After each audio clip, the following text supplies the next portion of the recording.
Hey y'all, welcome back to Deep Fried Honey. Today we are going to make cheesesteak stuffed milk buns, or cheesesteak buns for short, call them what you like. Milk bread starts with a starter, similar to a roux. You cook some of the bread flour along with some whole milk and some water in a saucepan until it becomes thick and goopy, kind of like a gel, like that. We let this cool to room temperature and then we continue making the dough.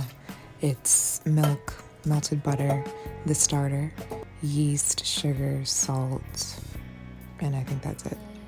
An egg. I meant to start off with the flat beater attachment.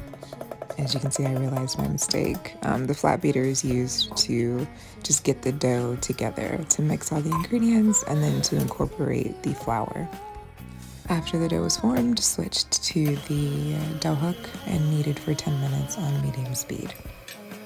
This dough is a little sticky, but not too much. I added a tablespoon more flour during the kneading process, and it came out perfect. Then you want to oil your hands and transfer your ball of dough to an oiled bowl. Now the dough needs to rise for about 90 minutes, and while it's doing that, I'm going to work on the cheesesteak filling. Starts off by sauteing some diced onions, and then after the onions are cooked to my liking, adding in shaved steak and sliced bell peppers. I'm also adding butter throughout this process. It's not in the written recipe because it's not necessary. I just really like to add butter to things. But yeah, you want to let your onions fry quite a bit before you add the steak. And then you want almost all of the paint to be cooked out of the steak before you add the bell peppers. I like to cover with the lid and just kind of steam them until they are more pliable. This helps me stir them without them flying out of the pan a little easier.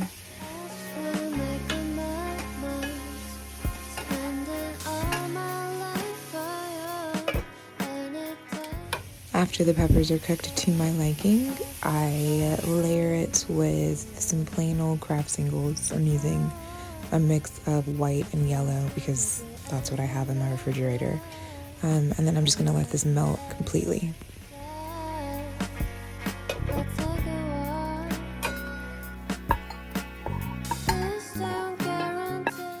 After everything's all mixed up together, we're going to set it aside to cool slightly while we work on the dough.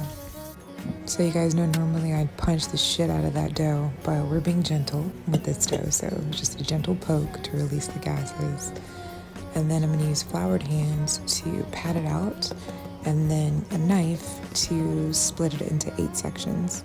You can use a scale and weigh it if you want to be exact, but I'm going to call it rustic. It's really being lazy. I didn't feel like doing all that. To make the bun, you're going to take one of your little section pieces, and you can either pat it out with your fingertips or pick it up and pull it apart, but you're going to spread it out like you would a pizza crust. When it's about 4 inches in diameter, you're going to spoon on a couple of tablespoons of the cheesesteak filling, and then pull up all the edges over the filling to overlap. Then pick it up, use the palms of your hands to shape it into a ball or into a little bun. And just continue until you have 8 cheesesteak buns.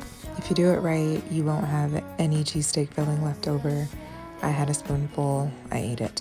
After being formed, I let the buns rest for half an hour till they got a little puffy, and then brushed them with egg wash, sprinkled them with some garlic pepper seasoning. You can skip this or use just pepper. But then I baked them at 350 for about 23 minutes.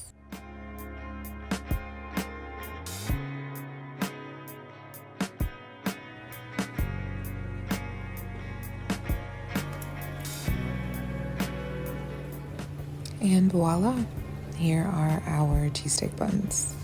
Super soft Japanese milk bread with yummy cheesesteak in the middle. What's not to love? The recipe is on deepfriedhoney.com. It includes all the ingredients, written instructions, and suggestions on how to switch it up if you don't like what I did.